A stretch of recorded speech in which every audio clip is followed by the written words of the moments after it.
Hi everyone, Rigby Artho here. This video is about money problems and what to do in those times. Now, I do understand because I have been there myself and I have lived by myself as well for about 3 years, and there is a lot of tricks that you can use that will make things a lot easier.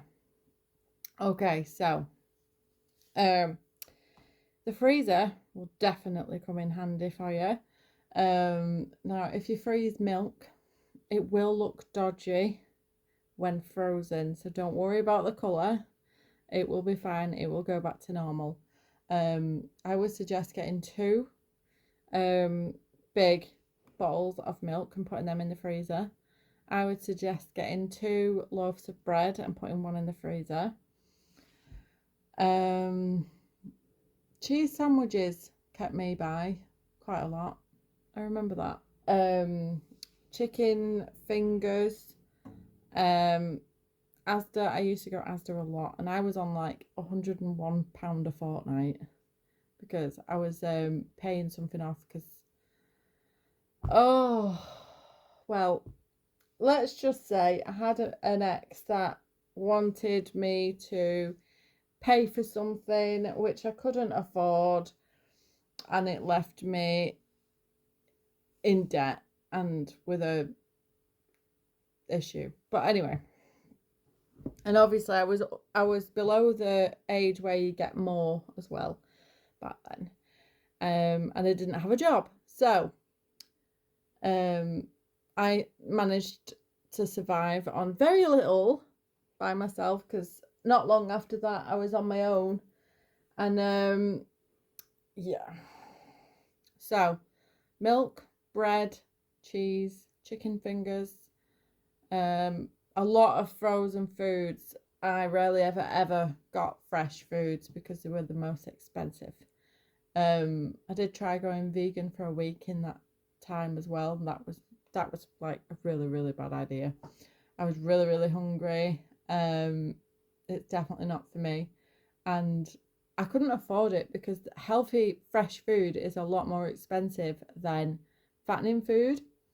So obviously, yeah, you can't really live off that on a very low income. So I would suggest a lot of frozen food and a lot of rice.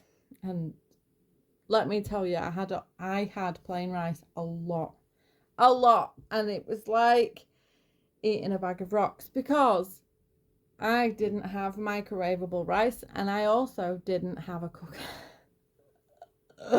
So yeah, the rice weren't done properly, let's just put it that way. I also had to cook pasta in the microwave, which was a nightmare because I kept having to open and close it every 2 seconds because it would overflow in the microwavable bowl that I used. Now, I did survive, so there's that. You can also get like if you've got no cooker and stuff like that, you can also get camping equipment. But obviously watch out for hazards and stuff like that. Make sure everything's fireproof, and make sure you're not going to put yourself in danger to cook some food. But yeah, you can get like them little portable cooker things, stove things, where you put like a gas can in it and stuff like that. You're going to struggle with gas because obviously that is really expensive, especially, well, on both, to be fair, monthly and pay as you go. But when you're skint, you notice it a hell of a lot more. So I would suggest blankets, and especially thermal ones. I used to lay on a thermal blanket in my living room and have a quilt over the top of me as well to make me a little bit warmer in the winter. Or I'd go and sit in the kitchen to get warm because the cooker was on. The things you gotta do when you're skint. But anyway, the freezer, use the freezer wisely and make sure you've got enough room in it, obviously. And obviously let things defrost before using them, because otherwise it might just go dodgy. But you will survive. You just need, you know, tricks and ideas, and you can do it on your own as well, because I did. I didn't know anyone around here back then.